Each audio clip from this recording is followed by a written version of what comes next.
introduction to the constitutive models. Actually, this section will only talk about some basic constitutive models. For those considered advanced constitutive models, I will talk in another training section. Okay, so this is the outline for this section. I will talk about what is a constitutive model and what constitutive model FLAC3D has. And I will talk about some basic models, non-elastic. The most important is molecular model. I will take, focus on this model. And strain softening model, and modified chemically, and ubiquitous joint model, and Higgs-Brown model. Okay, first, what is a constitutive model? Okay, I think first it should be a mathematical simplification of complex material behavior. Here, I emphasize the simplification. So if a model is very complicated and the formulation is very complex, even lengthy than some empirical equations, it's hard to say that this is a good constitutive models because it's not simplified. Yeah. And second, the constitutive model ideally should be able to simulate from the beginning of load and up to and even beyond the failure. Okay, most important is for constitutive model should be the observed level. So even though behavior mechanisms may be different, many material behaves similarly at a macroscopic level or observed level. And next, it's then possible to successfully develop models of the common behavior of material with a means of continuum mechanics. Okay, if we want to simulate in a different level, for example, the microscopic level or some microstructure is important, we should consider using some other method, for example, discrete element method. Okay. In sum, the model should be simple, observed level, and continuum mechanics.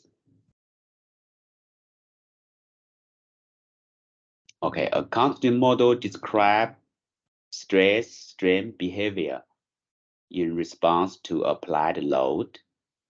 So this is a typical stress strain curve. So usually from the beginning, it's a linear behavior, and then maybe reach a peak strength, and then after peak strength, maybe have some different behavior. For this picture, I just show a strain softening behavior. So in FLAC3D, actually we have a input strain, for example, from this line, and then we will have a unit output stress. Okay, so it's an input strain determine the output stress. Okay, not the vice versa, because from this line, one single stress will have two different strains. So let's call it stress control. So by default, we should choose the strain control.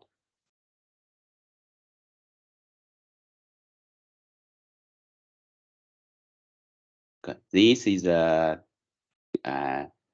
schematic figure to show different constitutive model. So for this gray line, that's a linear elastic. And then it reach eating point. And from this point, we could have different behavior. So we will, have some different category. For example, if the model is perfectly brittle, and then just the strength will suddenly, decrease to some residual value. Okay, this we call perfectly brittle. Or if the strain is gradually, decreased to the residual strength, we call this behavior is plastic softening. Okay. If after eating point, the strength does not increase and does not decrease, we call this behavior is a perfectly plastic. The typical perfectly plastic model is a Moore-Coulomb model. Okay. If the strength is increasing after eating point, we call this model is plastic hardening model. Okay. So these slides just show different category of constitutive model could have some observed in the area engineering. For example, the tunneling in a rock. If the material surrounding the tunnel is the first one, perfectly brittle model, and then we could observe the spooling maybe along this direction. Okay. If the surrounding material is perfectly plastic model, for example, Moore-Coulomb, we can see second cases. Okay, the stress strain line is elastic, and then keep the constant strength. If we check the deformation of the tunnel, we will see some plastic zone surrounding the tunnel. Okay, if the constitutive model surrounding the tunnel is something between the first and the second cases, for example, the third one, we have a elastic and then softening, but not 100% brittle, and then reach to a residual strength. We will observe the deformation of tunnel actually, the something between the first one and the second one. Okay. And in FLAC3D, we have many built-in models. So this table summarize some of them. Okay, I will have a very brief talk about these models. The first one is a non-model.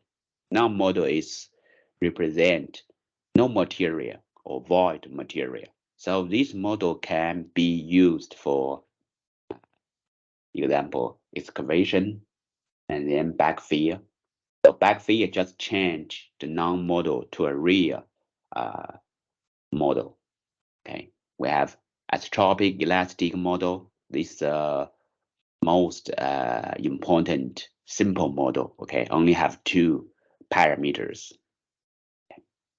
And then if the elasticity is non-isotropic, for example, orthotropic or transversely isotropic, or sometimes we directly say that it's anisotropic elastic model. So these two anisotropic elastic model is for something, have some, for example, the first one, orthotropic elastic model can represent three mutually perpendicular plane of elastic symmetry. And for transversely isotropic elastic model that can represent the thinly laminated material exhibiting elastic anisotropy. And we have von Mises model. This model mainly for mental lag material. And this model will be used in our nonlinear structures. We have Druck-Prager model, and we have Mohr-Coulomb model. So Mohr-Coulomb model is the most important model. So I will talk this, in a lot of more details. Okay, we have ubiquitous joint model. So this model is a thinly laminated material, but exhibiting strength anisotropy. And we have strain hardening or strain softening Mohr-Coulomb model. Okay, we have Hugh-Brown. This is mainly for rock mass or isotropic rock material. We have another Hugh-Brown PSE model. So Hugh-Brown model actually is a linearized Mohr-Coulomb model to simulate the curved strands. So we have another model called linear strain hardening, softening, ubiquitous joint, or sometimes we call it Subi model.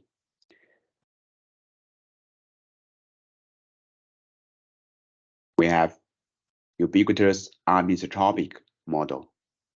So this model just combined with ubiquitous joint model and anisotropic elasticity model. So we have double yield. So double yield model have three yield surface. We have tensile, shear, and volumetric. So we have a modified Cam-Clay model. This model generally used for clay, soft clay, normally or slightly over consolidated. Okay. So we have CY and CH model. That's more complicated. Now we have plastic hardening model, and this another quite popular model, mainly for excavation, tunnel, slope, stability, embankment, and foundation analysis. And this model was called hardening soil model in other software. We have the swell model. So this model is soil with weighting-induced deformation. We have the Mohr-Coulomb tension model. We have the soft soil model. So for soft soil model is mainly for high compressive clay. Okay. So we have North Sand model. This model is quite popular for tailing dam engineering. So we have Fin model. That's for liquefiable sand or silt.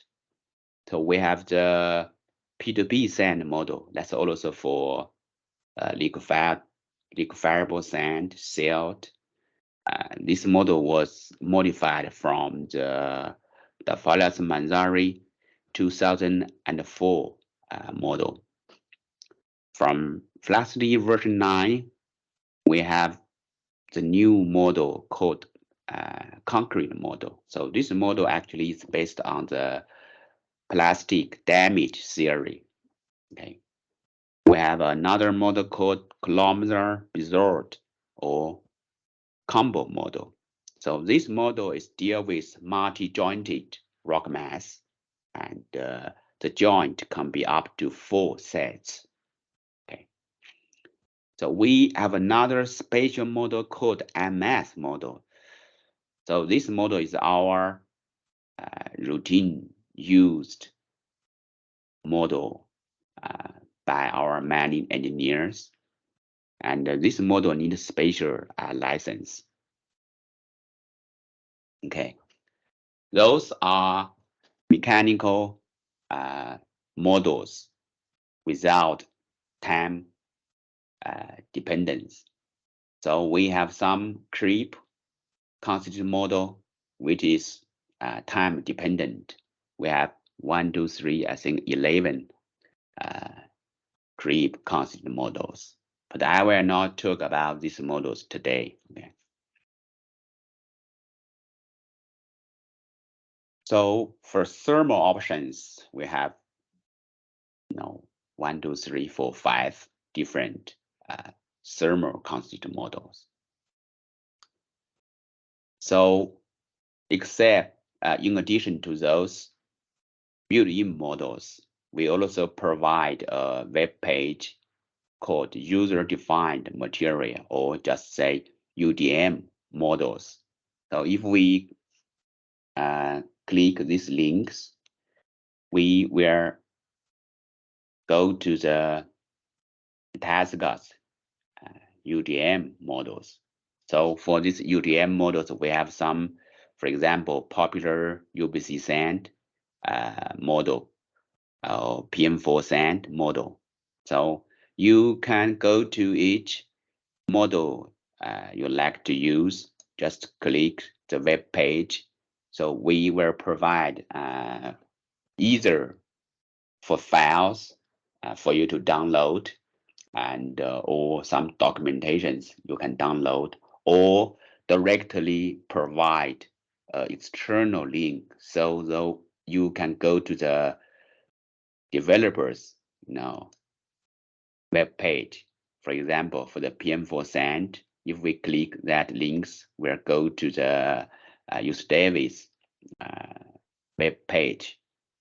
This is the web page by the Professor Ross Bollinger and Katarina Little. So they will have some links, for you guys to download additional files. Okay.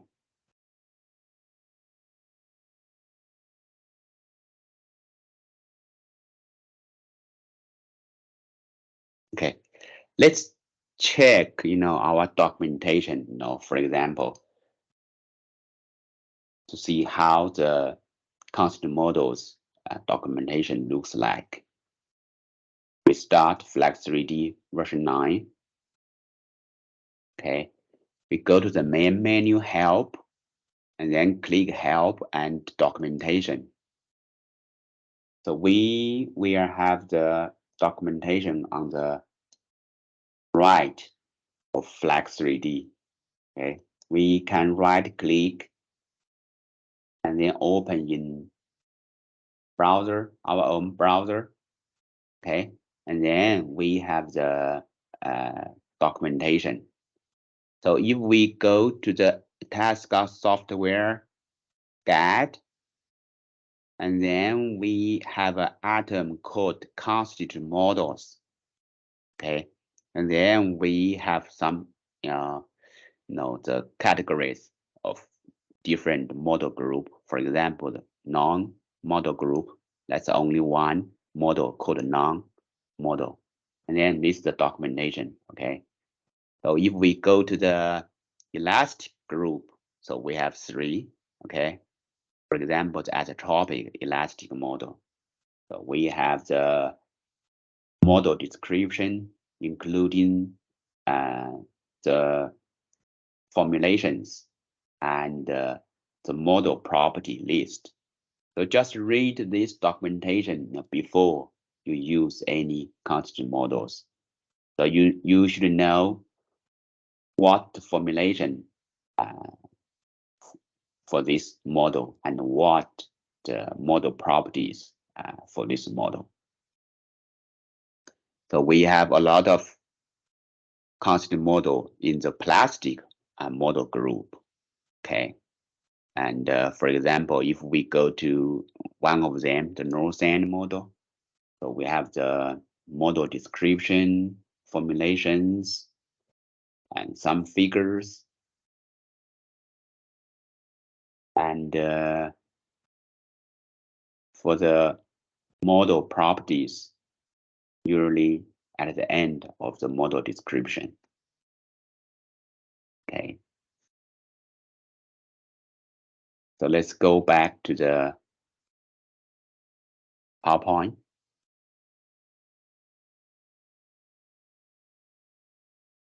Okay. So for these slides, I will talk about, how we select a constant model. Okay. So we must ask ourselves some questions. For example, number one, does it describe the physical behavior occurring for your specific engineering problems? Okay. And can it be implemented in a robust mechanical algorithm? And this also very important because every year, thousands of new or improved constant models are published, but in popular geotech softwares, only very limited of them, used by, a lot of people.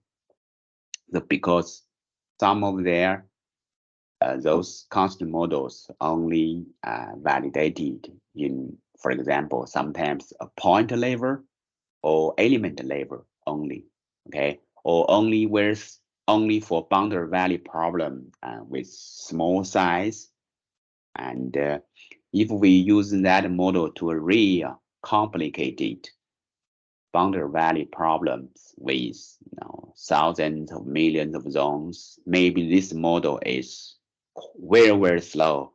Okay, it's not practical. Maybe not practical. Okay.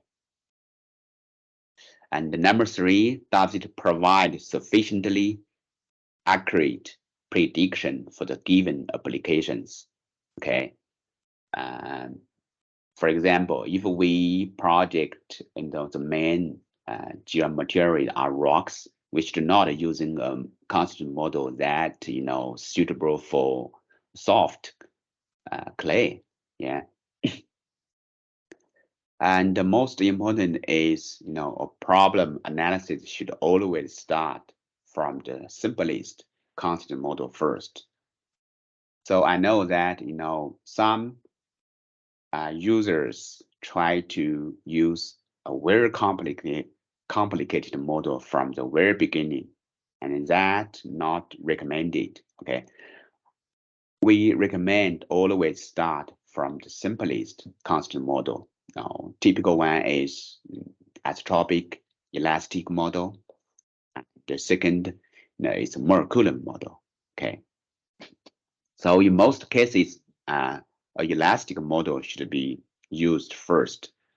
So we can use this simple elastic model to check something. Okay. For example, I run this model and to see if the geometry is sufficiently acceptable. Okay, so we can know where the stress have some concentrated area. Okay, we can know if the zone densify is necessary or required.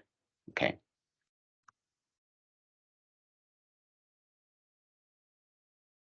So for the selection of appropriate model, I always, refer to this quote, by Einstein, and say that everything should be made as simple as possible, but not simpler.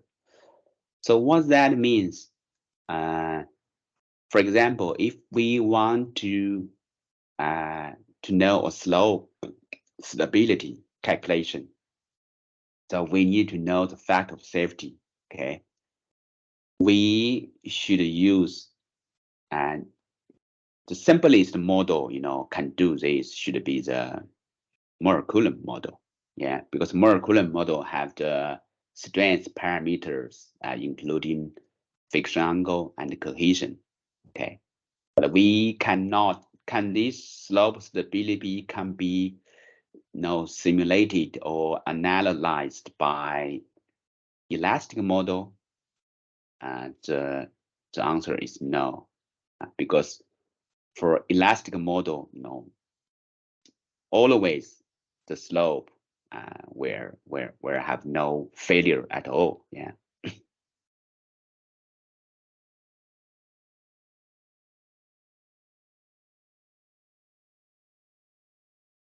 Okay. For these problems, we have a shallow foundation, stripe, footing. So we can model the foundation by Moore-Coulomb model. But if we want to simulate the footing itself, okay, because compare with the soil, the footing almost have no deformation. So we can model this footing by linear elastic model. Okay, that's fine.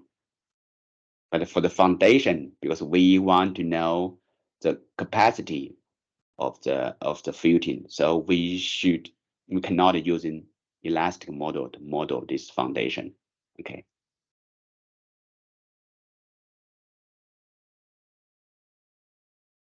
And for these examples, there is some excavation behind a sheet pile.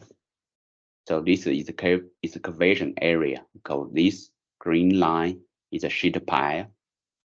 So for these problems, I want to say that maybe Moore-Coulomb model is not enough, and then we should choose some more complicated model. For example, plastic hardening model. So why Moore-Coulomb model is not the suitable model for these problems? So we have some comparison. So we simulate these problems using plastic hardening model and Moore-Coulomb model. So we have some different simulations. For example, the dash blue line, that's the Moore-Coulomb result. Okay, we have some measured data. For example, this from the left figure, we have the black dotted point. That's the field measured data. Okay, we have another result represented by the red line. That's modeled by the plastic hardening model. Okay, first, if we compare the wall deformation, we can see that plastic hardening model actually is match the mirror data very well. However, the Moore-Coulomb result represented by this dash line actually is have a lot of discrepancy to the mirrored data. Okay, this number one. And number two, if we check the settlement behind the sheet pile, so for the Moore-Coulomb model, the result is this line. Okay, it predict uplift. That's incorrect because that's concrete to the field measures. Because usually most cases, the ground behind the sheet pile is settlement, not uplift. Okay, for plastic hardening model, this red line, can successfully predict the settlement rather than uplift. Okay, if we check the bottom of the equation, we can also some difference. For Moore-Coulomb model, they predict uplift, overly large uplift, and for the plastic hardening model, it predict uplift, elsewhere, but it's small and actually it's closer to the field measurement. Okay. So for this kind of excavation with sheet pile reinforcement, we should use plastic hardening model, and definitely we should not use a Moore-Coulomb model. The problem is that Moore-Coulomb model have the constant stiffness during unloading and as well as loading. Okay. For plastic hardening model, we have different stiffness during loading and unloading.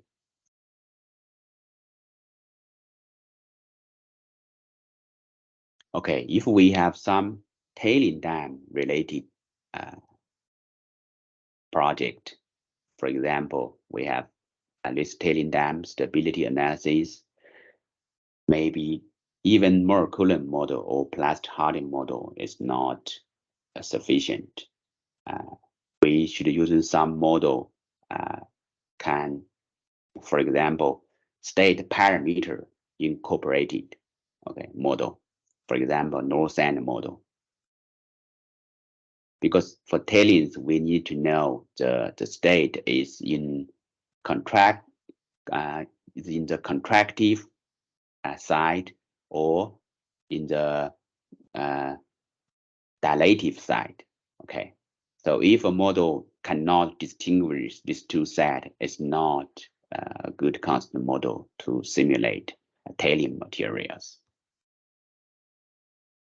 Okay, another quote is that we should ignore some noises. Okay, so just as Warren Buffett says that it's better to be approximately right and then precisely wrong. Okay, I using a figure, to show some experimental data represented by the green line, and they have some zigzag shapes, and then even some, experimental measured, errors. So for our model, we should ignore those, noises. So we can using a bilinear material to simulate this experimental data. That's enough. Okay.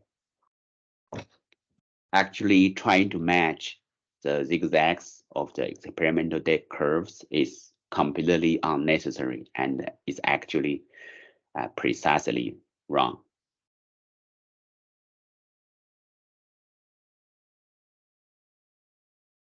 So we have three nodes.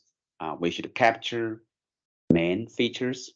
We should ignore noises or those insignificant behaviors. And also we should embrace geotechnical uncertainty.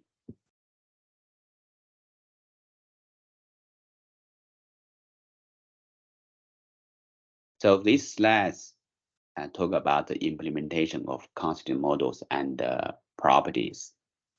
So I will talk about how we can assign a constitutive model and how to assign material properties. So we have three ways. The first is using commands. Okay. The second is using fish functions. Okay. And for some models will have table-like properties. So I will show some examples later. So to assign a constant model actually is quite simple, just as this line, zone, C model, assign, Moore-Coulomb. Okay. The first keyword zone, because our model is deal with FLAC3D continuum model. So we are not to for some PFC like material. So in FLAC3D, always to sign a constant model, let's start with the keyword zone. And the second keyword C model, let's represent constitutive model. Okay. The third keyword actually is a verb, assign, and then the last one is a constitutive model name. Okay, or column.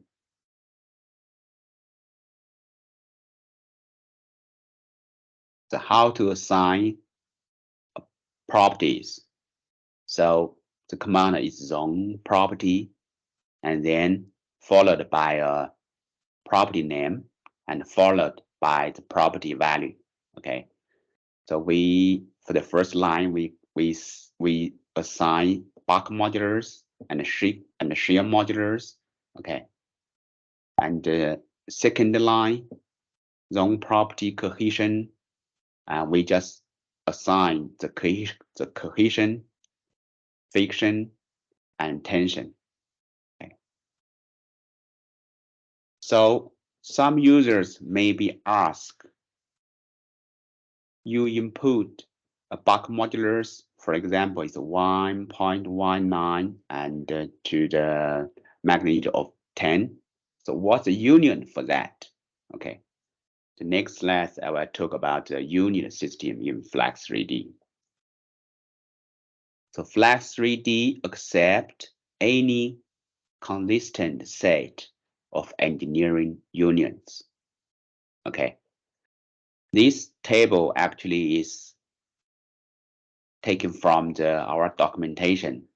So we have some category: length, density, force, stress, gravity. We can use any column. Just make sure it's consistent. So what consistent means? First, we should have a grid. Yeah. For the grid, we have a grid size. So during your creating your grid, you should have a unit for your zone size. For example, if the zone size is in terms of meters, and then you have a length unit by meters. Okay, and then maybe you will input the density. Okay, if we using density is kilogram per cube square, and then probably you are using the first column unit system. Okay, and then you will input your bulk modulars, which actually the same union with stress. You can input the union with Pascal. Okay. Some people try to using, oh, I want to use the second one. That's also okay. Just make sure all your input properties are consistent. Okay. Don't confuse between different columns. Okay.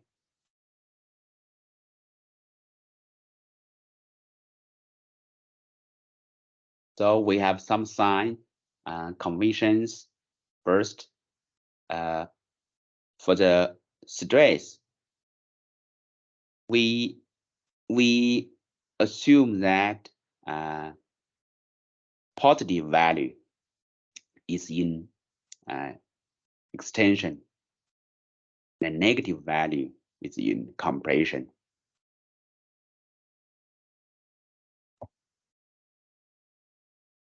And in FLAC3D, we frequently will deal with principal stresses. We call sigma 1, sigma 2, and sigma 3. And in FLAC3D, this principal stress actually have a default order. That means sigma 1 is less than or equal to sigma 2, and sigma 2 less than or equal to sigma 3. Since we assume that compression is negative and tension is positive, so sigma 1 is actually the minimum or most negative value. Okay. And For the general use, sometimes we call sigma 1 is a major principal stress, and sigma 3 is a minor principal stress. And also we have some definitions for deep and deep direction. So just follow these slides, how the deep or deep direction are defined.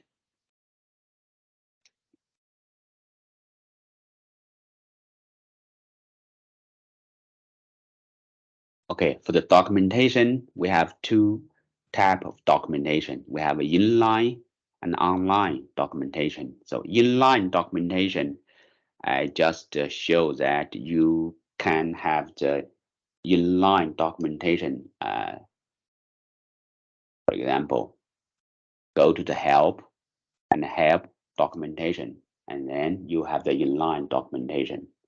So right click any point on the documentation and open in your own browser. Okay, just make sure that for the inline documentation, it's always based on the version of your FLAC3D you are using. For example, for this one, I opened FLAC3D version 9.0.160. Okay, so this inline documentation actually is based on this version. Okay, we also provide the online documentation. Okay, for online documentation, actually is always the most updated one. Okay, so you can go to our web page.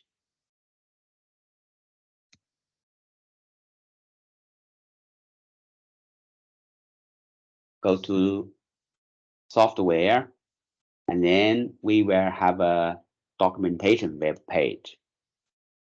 Okay, in the documentation web page, you click FLAC3D 9.0 documentation. So this is online documentation. Okay, so you can go to any pages. For example, FLAC3D index, we have FLAC3D example, we have FLAC3D commands, and the FLAC3D fish. So we can go to, to check the commands. Okay. So for zone command, we have zone C model command. Okay, you can check this command, which constant model FLAC3D has, or go to zone property command.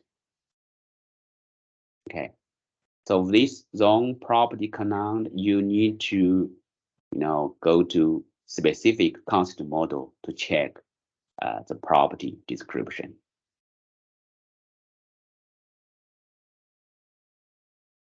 So let's go back to the PowerPoint. Okay. So here I just introduce some simple command to check the constant model list and the property list. Okay. So first, let's start FLAC3D version 9. Close this inline documentation. So we have a console, yeah. We have a console.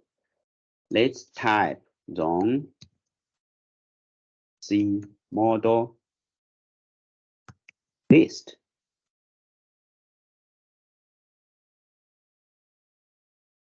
So we can see FLAC3D have these built-in constant models.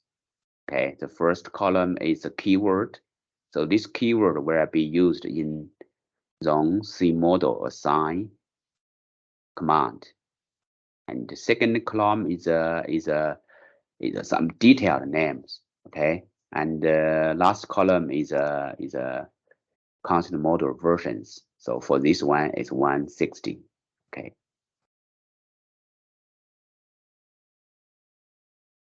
We can also tap C.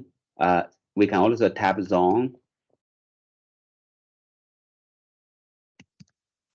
C model, list, prop. Okay. So this information windows will list all valid properties for different concept models. For example, for concrete model, so we have these property names. Okay. Sometimes when you create some data file, maybe you have a typo or some wrong property names, and then FLAC3D will have some error informations, and then you can type this command to check the correct property names. Okay, so we already talked about the command to assign a property. It's just using zone model assign a property name, and then to assign a property, just using zone property, a property name, and then a value. Okay.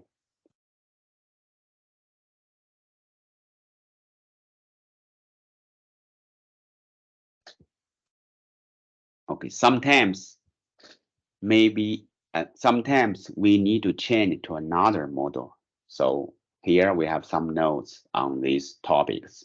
So changing to another model will remove all properties except density and even the property name is the same. Okay. And the stress and the pressure will not change. So the stress and the pressure will keep, the value, whatever you already have, from the old constant model. Okay. And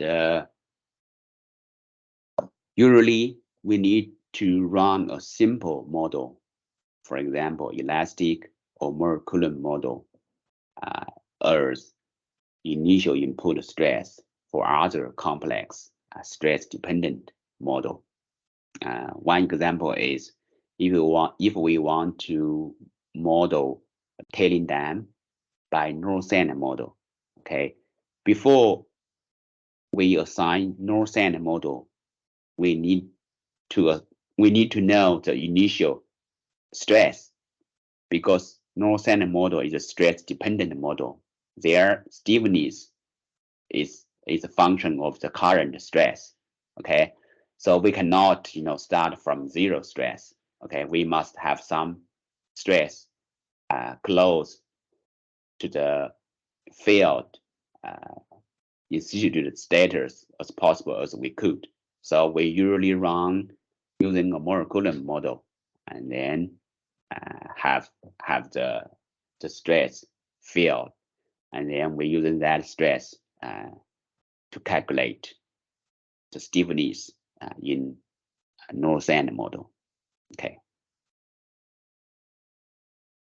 So to reinitialize between different models, sometimes we need to remove the previously calculated deformation and yield state. We usually using these three commands for the purpose to do that. I will show these all examples later. Okay. I will talk about the first category is a non-model. Okay, non-model just represent a material that is removed from the model. For example, excavation. Okay, the stresses within a non-model are automatically set to 0.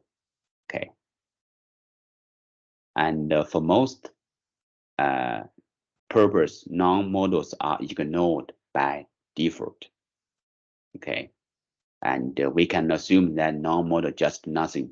Okay, and zone adjacent adjected, and zone adjacent to them are treated as surface. Some people may be asked, we have a zone delete command and we have non-model. So what's the difference between to delete zones permanently or just using non-model? Okay. Here is a why we should use a non-model rather than just delete zones. Because number one, the non-material may be changed to a different material model at a later stage of the simulation. Okay. For example, typical application is a backfilling, excavation, or staged construction. Okay. For backfilling, we know that material first, and then we change the non-model to a real backfill material. Okay. For staged construction, we will created a grid for all stages. Okay, and then we know everything, and then that means the status before construction. Okay, and then we gradually change some non-model to some real model, and then we can simulate the staged construction. Okay. So the problems we using, the problem is why we not delete zones for backfill simulation, because it will be very difficult to add new zones once surrounding zones grid point have some deformation. Yeah, and then we cannot, it's hard for us to catch every grid point coordinate and then create that deformed coordinate, consistent to the new created zones and grid point.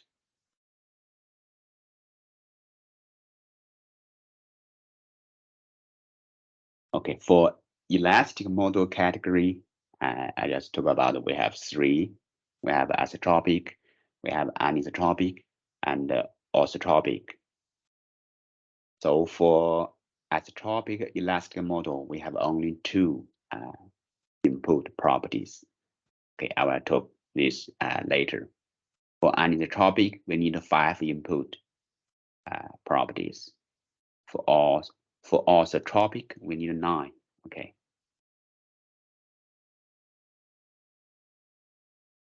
So for elastic model, I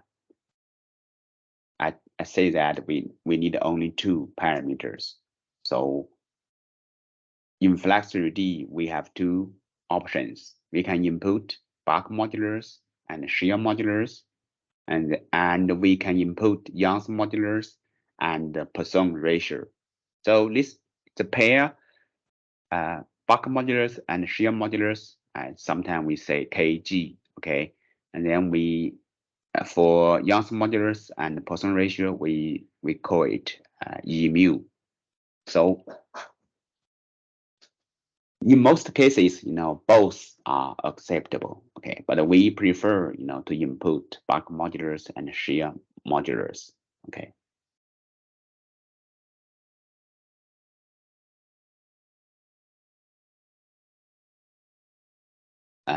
The problem is that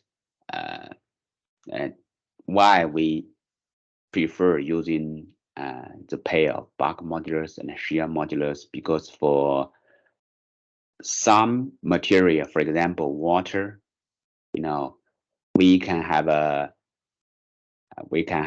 limited bulk modulus, but maybe we have a very small or 0 shear modulus. So for water-like materials, we can input this, but we cannot using the second options, Young's modulus and the Poisson ratio, because for this material, the Poisson ratio will be close to 0.5. Okay, if we input 0.5, and then during the code, there will be somewhere will be divided by 0, and then have numerical exceptions or exception or model crash. Okay.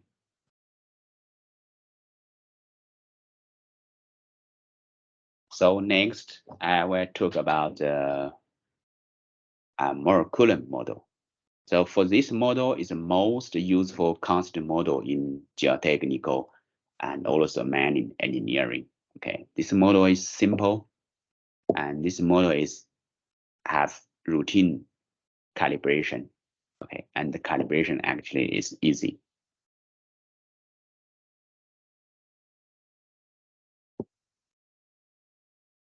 For Moore-Coulomb model, this is a schematic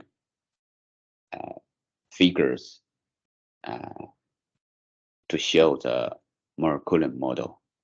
So we have a line, we have straight line called the failure envelope.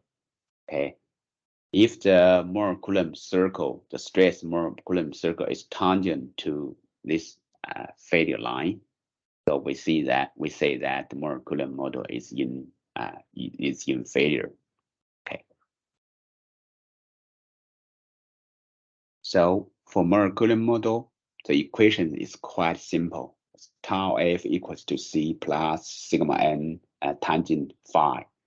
So tau F is a shear stress, and C is a cohesion, and sigma n is a normal stress on the failure plane, and phi is a friction angle. Okay, we can see that now the Moore-Coulomb model equation is very simple. Okay, but if we change that simple equations, so this equation actually is based on the normal stress on a failure plane.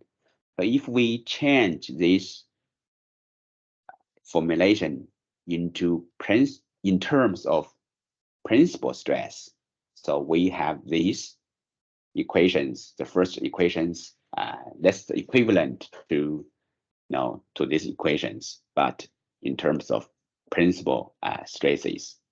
So we can see that sigma 1 is linear to sigma 3, okay, plus another constant.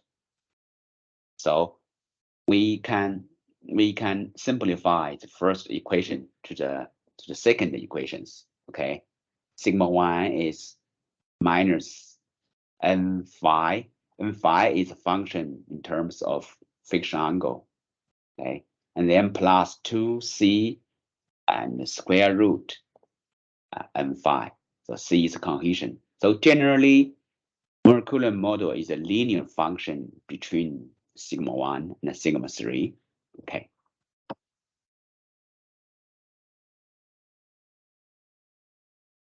Again, if we now switch the Moore-Coulomb model equations into P, Q, and load angle space. Okay, P is a mean pressure, Q is a territorial stress, and load angle is some measurement, between, for the relative magnitude of sigma 1, sigma 2, and sigma 3. Okay, we can plot the yield surface of Moore-Coulomb model in the principal stress space. So actually, the Moore-Coulomb model yield surface is like a cone. Okay, have a text here, and then tend to compression direction infinity. Okay. So this figure shows the Moore-Coulomb model, the lockers at the pi plane. Okay, what's the pi plane? Pi plane is a plane. It's a plane just cross,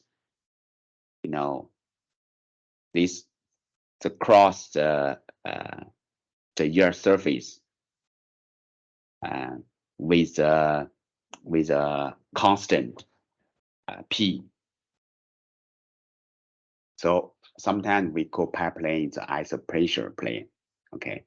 So the molecular model in this plane is have 6 corner or 6 edges, but with different radiums. Okay. Actually, this model have 6 identical part. Okay, so we can only focus on one part. So, for example, from this one. So this triangle, we have a major radius. That radius is corresponding to the triangular compression strength, and the shorter one from this to this is it's corresponding to the triangular extension experimental data. Okay, the ratio between these two radius is a function of the fixed angle. Okay, is, for example, the second equations just represent the ratio value is equals to 3 minus sine fixed angle and divided by 3 plus sine fixed angle. We can see that if the fixed angle is 0, and then the ratio is 3/3, that's 1, yeah.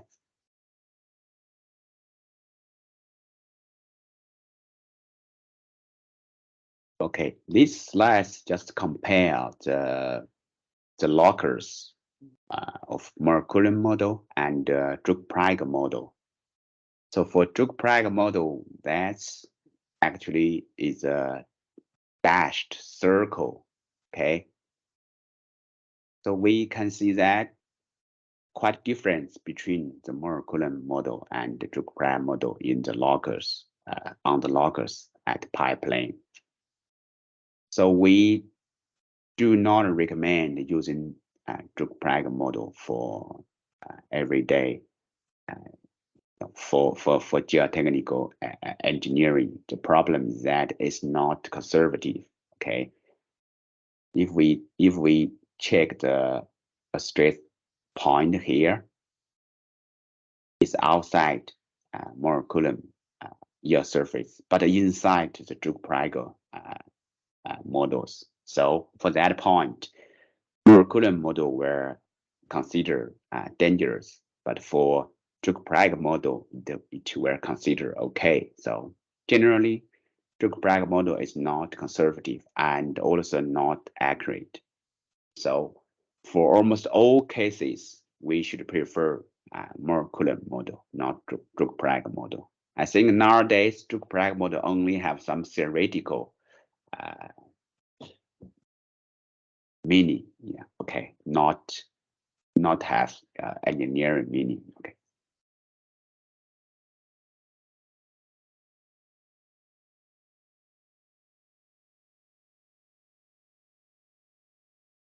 But in practice, we need another failure called tension failure combined with the shear failure. Okay, so originally the line A, B, and the extension to D, that's the shear failure line. Okay, if we have a tension failure, that's represented by line B to C, and then the part B to D of the shear failure will be meaningless. So the actual combined failure line will be from A to B and B to C. Okay, that's the real molecular model. So just pay attention that in FLAC3D we have 2 failure line for molecular model. Okay, so for shear lines, the equation is Fs, is a linear function. Okay, for ft, that's another linear line, but it's just parallel to the sigma 1 direction.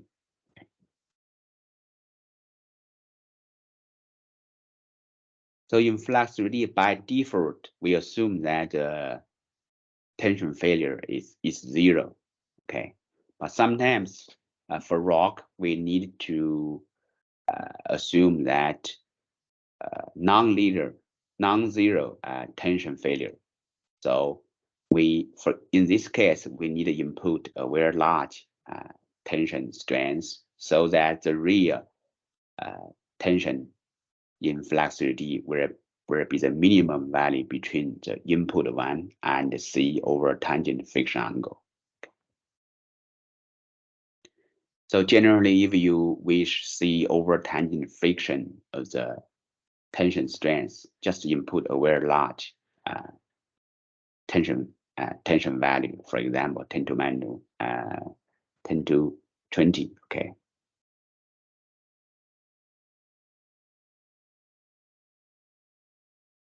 So we know that molecular model have shear failure line and tension failure line. So how a real yield point is in shear failure or in tension failure? So we just make a simple solution.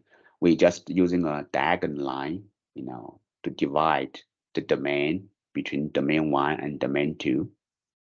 So if a trial stress is at domain 1, we assume that it's in tension failure. If the trial stress is in domain 2, and FLAC3D will consider that trial stress will be in tension failure. Okay. From elastoplastic way, molecular model include these 4 parts. Yeah, we have the elasticity. It's a linear elasticity. We need 2 input parameters: Young's modulus, Poisson, or Bach modulus, shear modulus. Okay. For yield surface, we have 2. We have shear. We have tension. Okay. What's the flow rule? Okay. For flow rule, in shear tension, we have non-associated flow rule. So we need another input parameters called dilation angle. Okay, that's dilation angle. We are determining the value of n. This where this n phi is actually is a function of the dilation angle. And for tension flow rule, just assume it's associated. So for this tension flow rule, we don't need another parameter. Okay. For hardening rule, that's just simple. Molecular model is perfectly plastic, so we don't need additional parameters to represent hardening rule because it's perfectly plastic. So in general, molecular model have and require only 6 parameters: kg, or E mu, and friction angle, cohesion, dilation angle, and tension strength. Okay. So how to determine or calibrate parameters for a molecular model? So we first, how to determine the friction angle and the cohesion, and we have 2 methods. First, we plot some data point, in the plane of Q versus P. So here, the Q is defined by the difference between sigma 1 and sigma 3, and then P is a the mean value, and sigma 1 plus 2 sigma 3 divided by 3. Okay, so we assume that this is how to calibrate from the triangular test. So if we plot Q versus P, we can linearize that experiment data with a line. So the slope of this line, that's m equals to, will be a function of the friction angle. So if we know the slope, we can calculate or calibrate the friction angle. Okay, the intercept of this line is a function of the cohesion as well as friction. Because friction angle already know from the slope, so from the intercept we can calculate the cohesion as well. Okay, this is method 1. Method 2, we can plot the experiment data, to the second figures. So in this figure, the definitions between Q and P is different from the first case. Okay, so for this second case, the Q is a difference between the sigma 1 and sigma 2, but divided by 2. Okay, and the P actually is a average between sigma 1 and sigma 3. Okay, so in this method, it's a little bit simpler, because right now the linearized line, the slope will be just sine friction angle. So we know the slope m, and then we will know the friction angle. Let's arc sine of m. Okay, and then the intercept is just a cohesion times cosine friction angle, because we already know the friction angle from the slope, and then we can calculate the cohesion simply from the intercept. Okay, so this is how to calibrate friction angle and cohesion. This table summarizes some typical cohesion and friction angle for some typical geomaterials. Okay, this just can be as a reference. So this, sometimes, if you input some value that's, quite different from this table, usually you have a wrong, value, or you're using a inconsistent union. Just check, just for, check this table, for some reference, or if you input is in a value range. Okay. So how to determine the dilation angle? Okay. So if again, all calibration are based on the triangular experiments. Okay. The first figure, we plot the stress differences Q versus the angular strain. So we will have a line, linear line, and then we have a constant strength. Okay, the slope of this linear stage can determine the Young's modulus. Okay, and the strength can determine the cohesion again. But for the dilation angle, how to get dilation angle, we should, check the second figure. That's the figure is a volumetric strain versus the angular strain. So during the dilation stage, we have this line. Yeah, this line is a function of the dilation angle. So if we know the slope of this line, we can back calculate the dilation angle. For the Poisson ratio, this slope during the elastic stage, where can calculate the Poisson ratio. Okay, so So this table just summarizes some typical dilation angle for sand and clay or some concrete. Okay, just for typical value. Maybe you material maybe have different dilation angle from these values.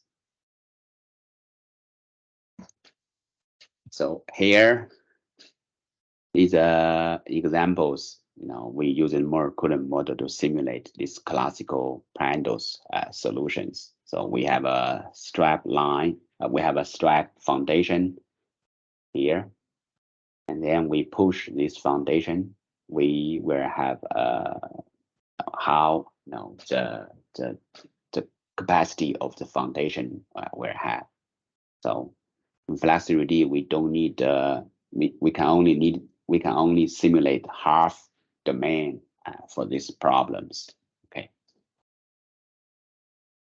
I want to emphasize that in FLAC3D for these simple applications, we have perfectly we have a perfect curve. We have curve from 0 linear stage, and then some zone will be in yield, and then the curve, and then the stress, the load displacement curve, became curved, and then reach the some saturated value. Okay, and then this line will be continuously.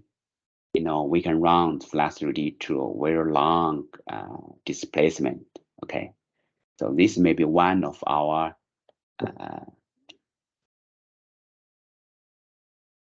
highlighted features, by FLAC3D, because for some other finite element software, we can only simulate maybe, a little bit, far from this eating point, because after that eating point, the stiffness became, some singularity stiffness, and then the finite element software cannot, continue. But in FLAC3D, we don't need to build the stiffness matrix, so we can calculate the large deformation to very large value. Okay. So here, we have a exercise how to calibrate the parameters for Coulomb model. So for example, we have 3 sets of triangular tests. So one with a cell stress 50 kilopascal, the second set 100, the third set 150. So we have the 3 curves. First figure is a deviatorial stress versus axial strain, and the second is a volumetric strain versus the axial strains. So we were using this experimental data to back calculate a Coulomb model parameters. So I just give you, some 10 minutes to back calculate. But during this online training, maybe I will not, to spend 10 minutes for you guys to read, to check to have the exercise. Okay.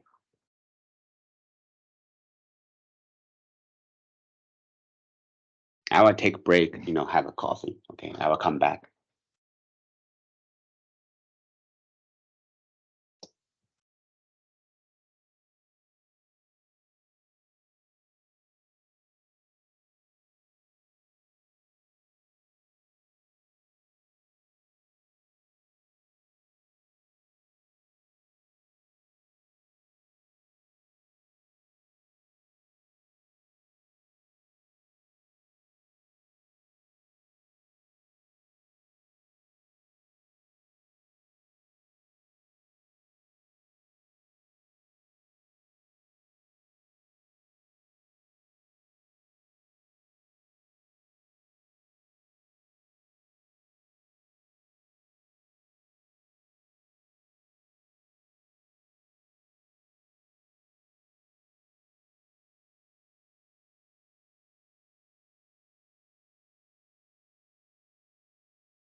So we have talked about the general principle on constitutive models, and then I focus on more current model. So let's have some, simple examples.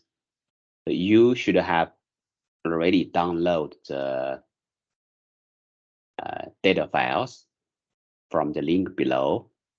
So if we go to the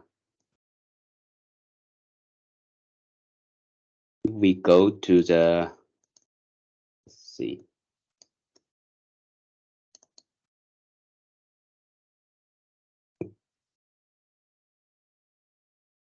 So if we go to the example folder and open the basic folder, and then open the F3D models project.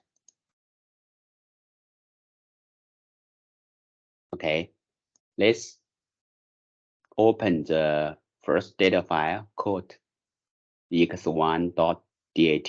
Okay, we will have a Windows data file windows on the left. We will have the plot on the right.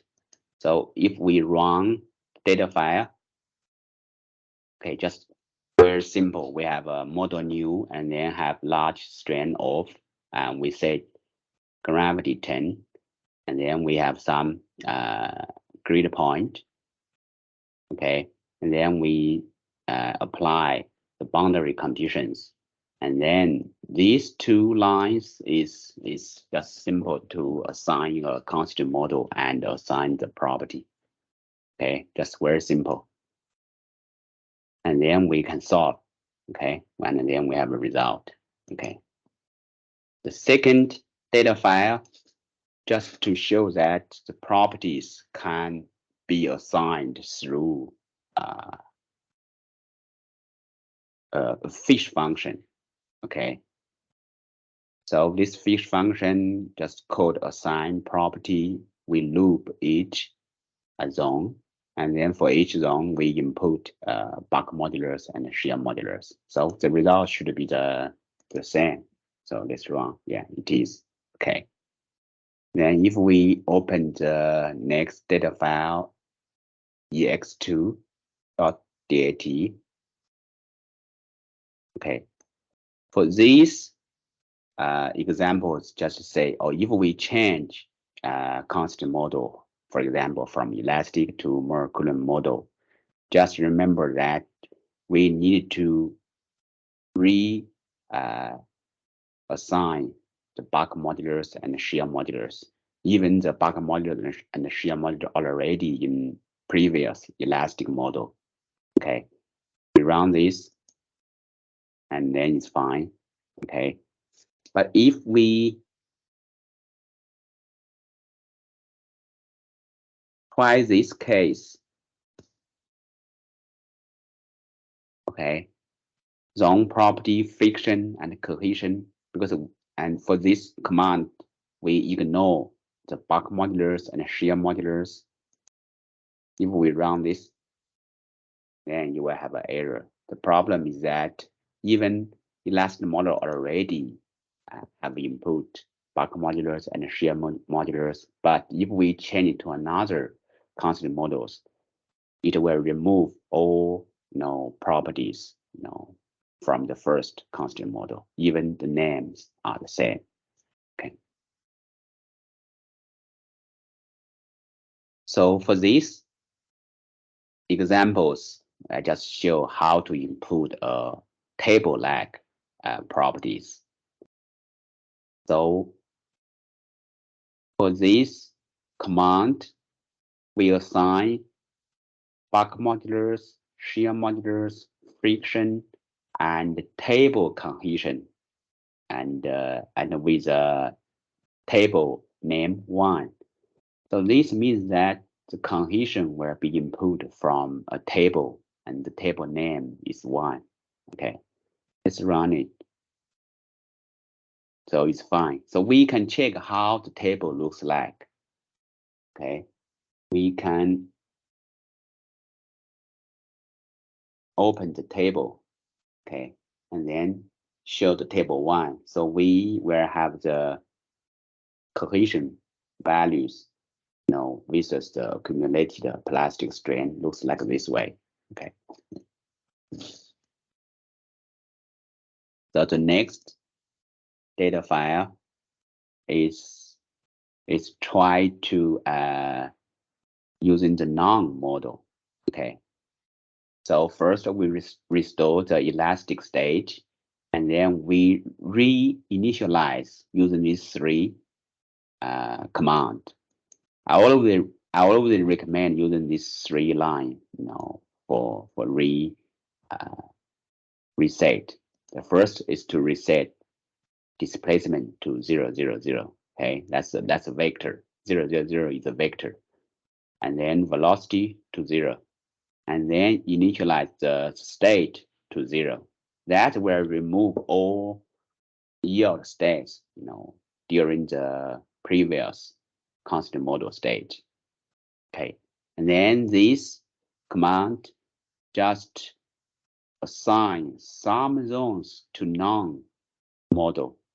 Okay, I will run this model and then show how the model looks like. Let's close the table and then show the displacement again.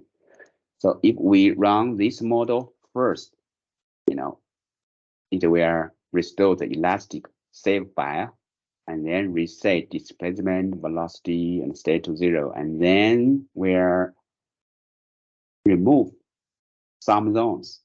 Okay, and then we have the displacement looks like this way. The last data file, exercise 4,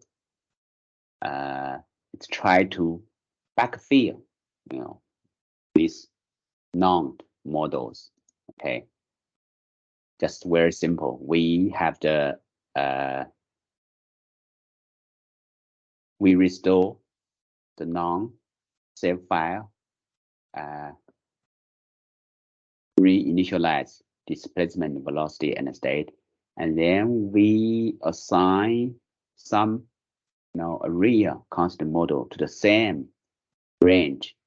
Okay, and then that previously non-model will become a elastic model. So let's run this, and then it came back. Okay.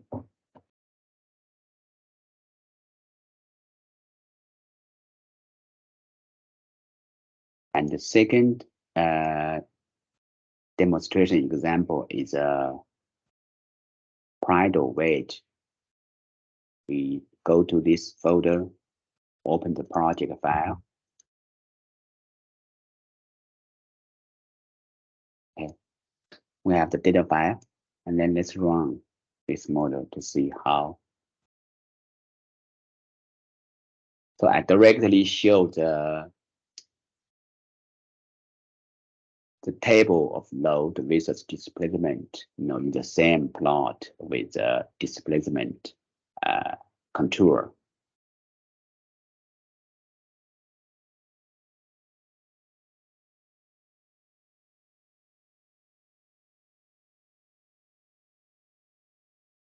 Okay, we have a perfect result for this example. So let's go back to the PowerPoint. So this is the result of the calibration exercise. I don't want to talk too much on this exercise. We in the data file folder, we have an exercise folder. So in this exercise folder, we have a Excel spreadsheet. If we open this spreadsheet, we have some detailed calculation how to calibrate the parameters. Okay, so you can check this spreadsheet yourself.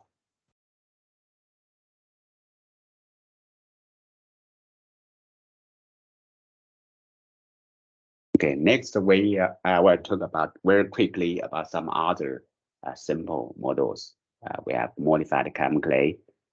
Say that this model is suitable for soft clay, normal consolidated or slightly over consolidated.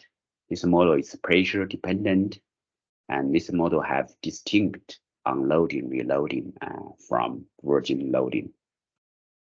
So this model is simple as well, and the calibration is easy as well. So this is the ear surface of the chem clay model. It's a ellipse. And then we have a critical center line that pass from the top of the ellipse. So this water ratio versus the log mean pressure. So we have a normal consolidated line. We have the swelling line. This is actually the unloading line. So from these figures, we have two parameters. The first slope of the normal consolidation line we call lambda. We have the swelling line slope we call kappa. So we need to input these two parameters for the chem clay model. So these some equations. Again, how the volumetric plus your volumetric strain will be related to some parameters and the current mean pressure. So this is a more modified chem clay model. The four-part elasticity, that's stress dependent. The ear surface, that ellipse. The flow rule is associated, and the hardening rule is based on these equations.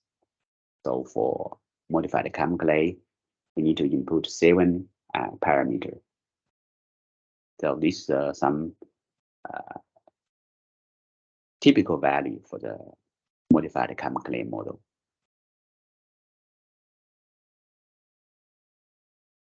The next model is a ubiquitous joint model. So for ubiquitous joint model, we assume that there are a lot of weakness plane to the model, and then we need to input some properties related to this joint as well as some molecular properties. So we have an example to verify this ubiquitous joint model. So we have the FLAC3D result represented by the star, red star. So we have the analytical result represented by the blue lines. You can see that FLAC3D have perfect match with the analytical result. So we have also have examples in the provided folder. We open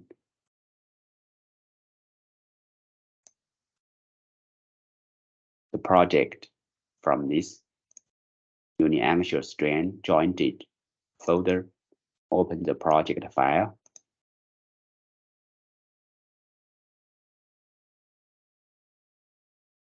And we have a master file. And just run it.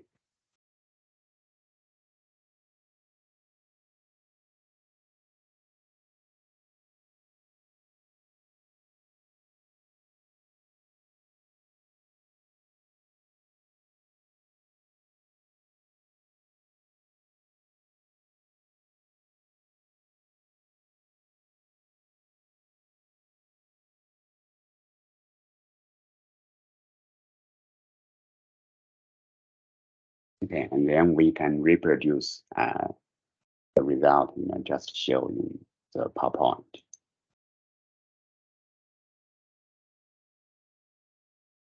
And this slides just show some more complicated, behavior. For example, if the material is isotropic, we can predict the mobilized zone, this shape. If the joint is horizontal, and then the shape is like this, and then if it's vertical, almost no mobilized zone, and then if have a deep angle 45 degree, and then the mobilized zone is like this. So this is a example to show perfectly plastic model on the left, and then strength softening model on the right. Okay, I already showed how to input the table-like properties. Okay, let's go back one more time on the strength softening model. So very important is if you input a strength softening model for your project, if the model is a multi-zone model, usually it's grid dependent. Okay, so sometimes you will see the localized behavior. Just pay attention to this. If the input model is strength softening, usually it's grid dependent. So this is Hugo-Brown model. So I don't want to too much time to talk on this. And then there are some formulations on Hugo-Brown model. Generally, some parameters is a function of the GSI. Okay. So some empirical table how to estimate the GSI or geological strength index. So we have some empirical figures how to determine the damage factors. So this figure just show that we should be careful for some extra polluted value, because sometimes it's maybe not realistic because the damage factor, maybe if greater than 1, it's less meaningful. Yeah. And then we have the Hugo-Brown softening. For this slide, I want to say that for that strength softening rate may be related to the zone size. So these figures we can have empirical how to determine the critical strain related to input GSI as well as the zone size. Okay, using this adjustment is try to reduce the grid dependency. Okay, so we have a reference in the photo. You can read this paper, maybe useful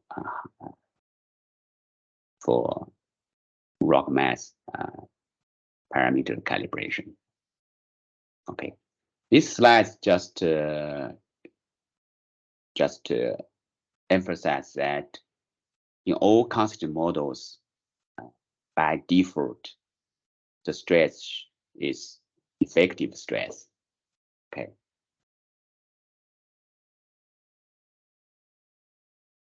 So for this command, model solve elastic. So for this, if we're using a keyword elastic, actually the model solve 2 times. The first time just assume that the constant model is only elastic. Okay, the second round just get back that real strength parameters and then solve again. Okay, so just remember model solve elastic will solve the model 2 times. Okay, we can also add another keyword only. So if the command is model solve elastic only, it will solve only 1 time. Assume that the constant model is elastic. Even we input a non-elastic model, for example, Moore Coulomb. Okay, if we if the command is model solve elastic only, actually that cohesion or friction or tension, that value, that parameter will be ignored. Okay, this is a summary for this part. I emphasize these two notes. So everything should be made as simple as possible, but not simpler. And the second is it's better to be approximately right than precisely wrong. And do not use any constant models in practice if you do not understand it. Okay. And understanding Moore-Coulomb model is a must for geotechnical numerical modeling. Okay, thank you very much.